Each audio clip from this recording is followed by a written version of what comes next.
নমস্কার, আমি অলোক রঞ্জন। আপনারা দেখছেন এই মুহূর্তে আপনাদের নিজের চ্যানেল, প্রিয় চ্যানেল, বাংলা চ্যানেল। বন্ধুরা, ক্লাস শেষ করলাম রাত্রি 10:30টায়। তারপরে আমি আপনাদের জন্য ভিডিও করতে এলাম, ভীষণ গুরুত্বপূর্ণ একটা ভিডিও। আপনারা জানেন গত সপ্তাহে আমি একটা ভিডিও দিয়েছিলাম যে ডাব্লিউবিপি কেপি পরীক্ষা কেন হচ্ছে না, এর জন্য দায়ী কে, সরকার, ডাব্লিউবিপিআরবি বোর্ড, নাকি এটা একটা অজুহাত। এই মর্মে আপনারা অনেকেই ভিডিও দেখেছেন এবং প্রায় মানে একদম প্রত্যেকেই ভীষণ পজিটিভ কমেন্ট করেছেন এবং তাদের নিজেদের যে রাগ, ব্যক্তিগত রাগ, সেটা একেবারে কমেন্ট বক্সে ঝেড়ে দিয়েছেন। ভালো মন্দ সব রকম কমেন্ট ছিল, আমি সেই সব বিষয়ে যাচ্ছি না। তো এই যে আমাদের যে ডাব্লিউবিপি কেপি পরীক্ষার্থী যৌথ মঞ্চর যে টিম, মানে আমি আগেও আপনাদেরকে নাম বলেছি যে এই যে পুরো টিম, এর সাথে আমার যথেষ্ট ভালো যোগাযোগ, ভালো সম্পর্ক। আমরা যেহেতু ইনস্টিটিউট চালাই আর তারা আপনাদের জন্যই কাজ করে যাচ্ছে, তারা প্রত্যেকে পরীক্ষার্থী, চাকরির পরীক্ষার্থী, নিজেদের স্বার্থের কথাও ভেবেছেন এবং একই সাথে আপনাদের লক্ষ ছাত্রছাত্রীর কথাও তারা ভেবে নিজে থেকে সময় দিয়ে নিজের ঘরের খেয়ে তারা আপনাদের জন্য লড়ে যাচ্ছেন। আমাদের আজকে উচিত প্রত্যেকেরই তাদেরকে সম্পূর্ণরূপে মানসিক, শারীরিক এবং অর্থনৈতিকভাবে সাহায্য করা। অর্থনৈতিক কেন বললাম? কেননা এই পরীক্ষাগুলোকে ফিরিয়ে আনার জন্য যে হাইকোর্ট কেস করতে হচ্ছে, সেটাতে একটা হিউজ অ্যামাউন্টের টাকা লাগছে। টাকা পয়সা দিয়েও তাদেরকে সাহায্য করতে হবে, তাদের কাছে টাকা পয়সা নিজেদের কাছে সেই অর্থে নেই, ফলে সবাই মিলে আমরা তাদেরকে সাহায্য করব, তারা সেইভাবে কোর্টে কেসটা লড়বে। এবারে মোদ্দা কথায় চলে আসি। আমি যে ভিডিওটা করেছিলাম তার এক সপ্তাহ আগে, মানে গত মাসের লাস্ট উইকে, ডাব্লিউবিপিআরবি এই পরীক্ষার্থী যৌথ মঞ্চ থেকে ডাব্লিউবিপিআরবির কাছে তারা ডেপুটেশন দিতে যায়, আগে অনেকবার গেছে, এবং সঠিক তথ্য তারা তুলে আনে। তারা সেই সমস্ত বিষয়গুলোকে বিচার বিশ্লেষণ করে পরবর্তী পদক্ষেপ নেয়। সেজন্য আমি সব সময় ওই টিমকে ভীষণভাবে মান্যতা দিই, ওদেরকে সম্মান করি। আমার থেকে অনেক জুনিয়র প্রত্যেকে, কিন্তু আমি ভীষণভাবে সম্মান করি, ভালোবাসি। কেননা যে নিজের জন্য শুধু কাজ করে না, যে দশের জন্য কাজ করে, সে বরাবরই আমার হৃদয়ে থাকে। এবারে চলে আসি মোদ্দা কথায়। এই যে সেক্রেটারি সাহেবের সঙ্গে কথা বলার পরে আমি যে আপনাদেরকে ভিডিও করেছিলাম, আপনারা শুনেছিলেন কে দায়ী। উনি যেটা জানিয়েছেন যে আমরা অটোনমাস বডি নই, যার কারণে সমস্ত রিক্রুটমেন্টের লাস্ট বা আলটিমেট সিদ্ধান্ত আমরা নিতে পারি না, আমাদের ওপর মহলের কথা অনুযায়ী চলতে হয়। তাহলে এই ওপর মহলটা হচ্ছে আমাদের রাজ্য সরকারের home and hill affairs department, ministry of home and hill affairs. তো এই ডিপার্টমেন্ট ফাইনালি এই পুলিশ রিক্রুটমেন্ট বোর্ডকে যা তথ্য দেওয়ার দেন, যা নির্দেশ দেওয়ার দেন রিক্রুটমেন্টের বিষয়ে। তো আমরা যেটা বুঝেছি, জেনেছি এবং একটা বিষয়ে সিদ্ধান্ত নিয়েছি, যেটা ডাব্লিউবিপিআরবি যৌথ মঞ্চের কথা বলছি, তারা সিদ্ধান্ত নিয়েছে, আমিও সেই সঙ্গে সামিল হয়েছি। আমি চাইব সমস্ত টিচাররাও সামিল হোক, কেননা পশ্চিমবঙ্গে পুলিশ রিক্রুটমেন্টের জন্য যে লক্ষ ক্যান্ডিডেট, মানে যে কিভাবে তাদের দুর্দিন কাটাচ্ছে, বিশেষ করে যাদের অন্যান্য পরীক্ষা হয়ে গেছে, পিইটি বাকি আছে, তারা তো মানে মাথার বা মনের কষ্টে তাদের শরীরটা বানাতেই পারছে না, শরীরটাকে ধরেই রাখতে পারছে না। পিইটি তারা পরীক্ষা দেবে কোথা থেকে? যাই হোক, তো এই যে এই মুহূর্তে আপনারা স্ক্রিনে যেটা দেখতে পাচ্ছেন, সেটা হচ্ছে আগামী কাল এবং পরশু, অর্থাৎ 10ই জুলাই এবং 11ই জুলাই, এই যে 10ই জুলাই এবং 11ই জুলাই সকাল 11টায় মেল ক্যাম্পেনিং রাখা হয়েছে। মেল ক্যাম্পেনিং বলতে আমরা এই যে ধরুন 17 লক্ষ candidate already form fill up করে বসে আছে ডাব্লিউবিপিআরবি, আমি চাইছি সর্বনিম্ন 17 লক্ষ মেল ঢুকুক সেক্রেটারি সাহেবের কাছে। এই মেলের ভাষা আমাদের থাকবে অবশ্যই অনুরোধের, কিন্তু আপনারা বিশ্বাস করুন, 17 লক্ষ মেল যদি কোনো মেল আইডিতে অ্যাট এ টাইম একটা বিষয়ের উপরে ঢোকে, তাহলে সেটা অনুরোধ থাকে না, এটা টেকনিক্যালি এবং অফিসিয়ালি থ্রেটে পরিণত হয়ে যায়। মানে আপনি অনুরোধ করে মেল করবেন, যদি আপনি একজন, দুজন, তিনজন করেন, তাহলে সে অনুরোধের ভাষাই থেকে গেল ব্যক্তিগতভাবে মেল করলে। কিন্তু যখন 17 লক্ষ মেল ঢুকবে, তখন সেটার অনুরোধ থাকে না। বিশ্বাস করুন, এটা একটা থ্রেট হয়ে যায়, এটা অফিসিয়াল এবং টেকনিক্যাল থ্রেট। যে কারণে আমাদের সারা ভারতবর্ষে ব্যাপী যে সমস্ত হিন্দি টিচাররা আছেন, তারা টুইটার ক্যাম্পেইন করেন, তারা মেল ক্যাম্পেইন করেন, করে একটা ডিপার্টমেন্টকে রীতিমতো নাড়িয়ে দিতে পারেন। কেমন, এটা সত্যি একটা বিশাল ব্যাপার। আমি চাইছি 17 লক্ষ পরীক্ষার্থী মিনিমাম, আমি নিজে পরীক্ষার্থী নই, কিন্তু আমিও মেল করব। আমি চাইছি আপনাদের সাথে আপনাদের পরিবারের লোক, যারা আপনাদের শুভাকাঙ্ক্ষী, হিতাকাঙ্ক্ষী, তারাও এই মেল ক্যাম্পেনিংয়ে সামিল হোক। কোথায় মেল করতে হবে, কী লিখতে হবে মেলের ভাষায়, সাবজেক্ট কী লিখবেন, টোটাল ডিটেলস কি লিখবেন, বডি অফ দ্য লেটার বা মেল, সেটা সবটাই আমি আপনাদেরকে বলে দেবো। ঠিক আছে, প্রথমত বলি আগামী কাল এবং পরশু দুদিন আপনারা মেল করবেন সকাল 11টায়। সেই দাবি কি থাকবে, দাবিটা হচ্ছে কেপি, এই যে কেপিএসআই প্রিলিমিনারি রেজাল্ট বার করতে হবে, কেপি কনস্টেবল পরীক্ষার ডেট দিতে হবে, ডাব্লিউবিপি কনস্টেবল পরীক্ষার ডেট দিতে হবে, ডাব্লিউবিপি এসআই এর পরীক্ষার ডেট দিতে হবে, আর জেল পুলিশের পরীক্ষার ডেট দিতে হবে। এই দাবিগুলো থাকবে আমাদের মেল আইডিতে। মেল আইডির ভাষা কী হবে আমি আপনাদেরকে একটু ক্লিয়ার করে বলে দিই।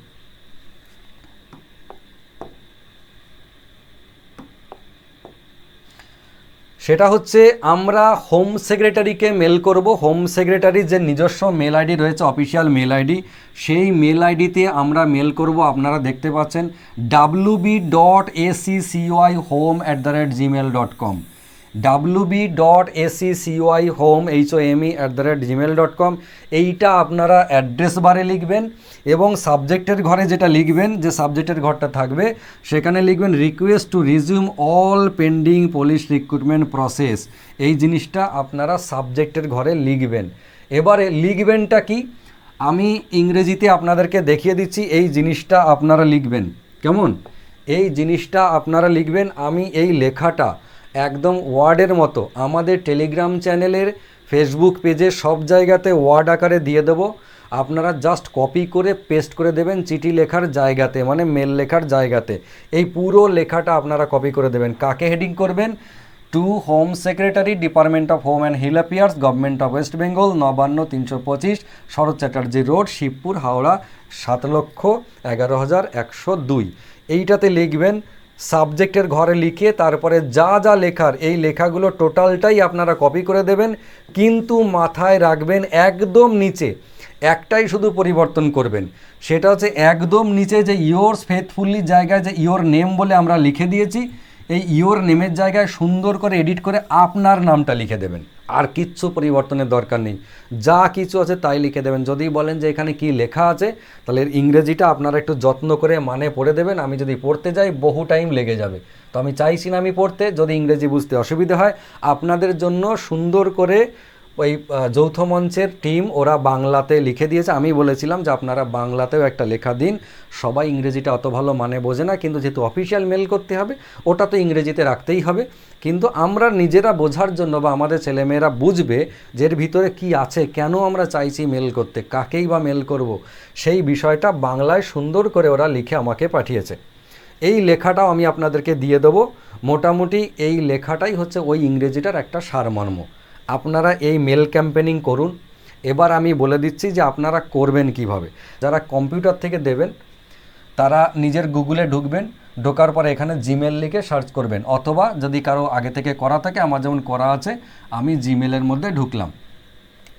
কম্পিউটারে যারা করবে তাদের এইখানটায় কম্পোজ অপশানটা আছে, এই যে দেখতে পাচ্ছেন একদম বাঁদিকে যে কম্পোজ অপশানটা, এই জায়গায় আপনারা ক্লিক করবেন। ক্লিক করার পর দেখুন কি ওপেন হবে। ক্লিক করার পর এই যে টু বলে যে লেখার জায়গা আছে, যাকে হেডিং করবেন, টুয়ের জায়গায় যেটা আমি বললাম হোম সেক্রেটারির মেল আইডিটা দেবেন। এখানটায় সাবজেক্টের জায়গায় যে সাবজেক্ট লিখতে বললাম সেটা লিখবেন। তারপর এইখানে বডি অফ দ্য লেটার যেটা, সেটা এইখানটায় লিখবেন। লেখার পরে সুন্দর করে নিজের নামটাকে এডিট করবেন অবশ্যই। তারপর এখানে ক্লিক করে সেন্ড করে দেবেন। ব্যাস এইটুকুই। এবার যারা মোবাইল থেকে দেখবেন, আমি মোবাইলের কোথায় অপশানটা পাবেন আমি বলে দিচ্ছি। আপনার গুগলে যেতে হবে না, আপনার ফোনে যেখানে ওই গুগলের মধ্যে অনেকগুলো ভ্যারাইটি অপশান থাকে, Google, Gmail, Google map, YouTube, drive, Google ড্রাইভে সমস্ত কিছু যেটা থাকে, আমি আপনাদেরকে একটু বড় করে দেখিয়ে দিচ্ছি। আমি জানি না এই জায়গাটা আপনারা দেখতে পাবেন কি না। এই জায়গাটা আপনারা দেখতে পাবেন কি না, এইটা হচ্ছে জিমেলের জায়গা। এখানে ছিল, আমি আনলাম। এইটা হচ্ছে জিমেল। এই জিমেলে আপনি ক্লিক করবেন। ক্লিক করার পরে দেখবেন একদম নিচে ডান দিকে, একদম নিচে ডান দিকে যে কম্পোজ অপশান যেটা আছে, এইটা পাবেন মোবাইলে কম্পোজ। এখানে টু লিখবেন অ্যাড্রেসটা, এখানে সাবজেক্ট লিখবেন, আর তার নিচের লাইনে মেলের বডিতে যা লেখার সেটা আপনারা লিখে দেবেন। ঠিক আছে, ব্যাস এইটা লিখে আপনারা এই ডান দিকে, এটাও একবার দেখিয়ে দিই, ডান দিকে যে সেন্ড অপশানটা আছে পিনের পাশে আপনারা ক্লিক করে দেবেন। আপনারা প্রত্যেকেই জানেন, আমার যেটুকু ধারণা যে আপনারা প্রত্যেকেই জানেন এইটা জানানো আমার বৃথা হচ্ছে, এটা জানানো উচিতও নয়। আমার মনে হচ্ছে এটা জানানো একদম বৃথা। যাই হোক, এই যে লেখাটা লিখবেন তার জন্য যে টোটাল লেখা আমি বললাম, আমি আপনাদেরকে দিয়ে দিচ্ছি। এই যে অ্যাট এ টাইম একদম সকাল 10টা মানে আপনারা প্রত্যেকে 10টাতেই মেল করবেন, প্রত্যেকে 10টা মানে একদম 10টাতেই শুরু করে দেবেন। এই 10টা বলছি 11টা মানে সকাল 11টায় শুরু করে দেবেন। কালকেও করবেন, অর্থাৎ 10 তারিখেও করবেন, 11 তারিখেও করবেন। বিশ্বাস করুন, এইখানে আরেকটু ডিটেলস আপনাদেরকে বলতে আমি ভুলে গেছি। সেটা হচ্ছে কেন আমরা এই ক্যাম্পেনিংয়ের হিসেবটা রেখেছি, মানে ক্যাম্পেনিং কেন এই টাইমে এবং সীমিত সময়ের জন্য রাখা হয়েছে। তার কারণ হিসেবে দেখুন, আমরা জানি যে এই জুলাই মাসের 15 তারিখে সুপ্রিম কোর্টে ওবিসি কেসটা রয়েছে এবং 16 তারিখে আমাদের হাইকোর্টে কিন্তু কেসটা রয়েছে। আমরা চাইছি যে এই হাইকোর্ট এবং সুপ্রিম কোর্টে কেসটা ওঠার সময় রাজ্য সরকারের তরফ থেকে, হোম সেক্রেটারির তরফ থেকে আমাদের এই মেলের যে প্রভাব, এই প্রভাবটা যেন ওখানে ব্যক্ত হয়। যদি 17 লক্ষ মেল একসাথে ঢোকে তাহলে রাজ্য সরকার আলোচনা করতে বাধ্য। কোর্টে গিয়ে এই বিষয়টা অবশ্যই তুলবেন, স্টুডেন্টের ডিমান্ড সামনে রাখবেন। আপনিও জানেন, আমিও জানি যে রাজ্য সরকারের বা ডিপার্টমেন্টের কতটা সদিচ্ছা আছে আর কতটা নেই, সেটা আপনিও জানেন, আমিও জানি। তো আমরা সদিচ্ছা অনেক দেখে নিয়েছি। এবার যেটা করতে হবে সেটা হচ্ছে প্রেশার ক্রিয়েট করতে হবে, নিজের অধিকার নিজেকেই ছিনিয়ে নিতে হবে। তো এই অধিকার ছিনিয়ে নেওয়ার যে পন্থা, সেই পন্থাতে আমি সামিল হয়েছি আগেই। আমি চাইবো আমাদের ওয়েস্ট বেঙ্গলে যত টিচার কোচিং সেন্টার চালান প্রত্যেকে ফিজিক্যালি সামিল হয়ে যান, মানসিকভাবে সামিল হয়ে যান। এই WBPRB পরীক্ষার্থী যৌথ মঞ্চকে ভীষণভাবে সাপোর্ট করুন। যে 17 লক্ষ পরীক্ষার্থী ফর্ম ফিল আপ করে বসে আছে অলরেডি কোর্ট কেসের রায় দেওয়ার আগে, তো তাদের যেন ভবিষ্যৎ নষ্ট না হয়। তারপরে যে ফর্ম ফিল আপগুলো হবে সেগুলোতে যা হওয়ার হোক, অসুবিধে নেই। ওবিসি কেস নিয়ে যা মান্যতা হোক, কোর্টে যা রায় হোক সেটা হোক, কিন্তু তার আগে যেগুলো হয়েছে, মানে কোর্টের রায়ের আগে প্রসেসের মধ্যে ফর্ম ফিল আপটা হয়ে গেছে, তাহলে তাকে আটকানো কেন? এটা তো মোটেই ভালো জিনিস নয়। আমি শেষ করার আগে প্রত্যেককে অনুরোধ করছি, এই ভিডিওটা জেনারেলি কাউকে আমার ভিডিও শেয়ার করতেও বলি না, লাইক করতেও বলি না। আমি মনে করি যে আপনারা ভালোবেসে, আমি না বলা সত্ত্বেও আপনারা ভালোবেসে আমাকে যেটুকু আমার ভিডিও শেয়ার করেন বা যেটুকু লাইক করেন সেটা টোটালটা আমার নিজস্ব, ওটা আমার প্রাপ্য, এক্স্যাক্টলি ওটাই আমার প্রাপ্য। আমি যদি কিন্দে কেটে ভিক্ষে করে আপনাদের কাছে চাই, কি বলবো, মানে ইমোশনাল একটা ব্যাকগ্রাউন্ড তৈরি করে চাই, ওটি আমার নয়। আমি ওটা চাই না, কোনো দিনই আমার কোনো ভিডিওতে আপনারা এটা দেখতে পাবেন না। তা আমি চাইছি এই ভিডিওটা আপনাদের নিজেদের জন্য সবার কাছে পৌঁছে দিন। ভিডিও পৌঁছে না দেবেন, দিতে হবে না, মুখে মুখে অন্তত সবাইকে বলুন যে প্রত্যেকে এই টাইমে ক্যাম্পেইন শুরু করো, একদম সকাল 11টায়, আগামীকাল এবং পরশু। তারপরে যে রেজাল্ট হবে দেখবেন অবশ্যই একটা পজিটিভ রেজাল্ট এবং ভালো রেজাল্ট হবে। ঠিক আছে, সবাই ভালো থাকুন, সুস্থ থাকুন, সুন্দর থাকুন। নমস্কার, সবার জন্য শুভকামনা রইল।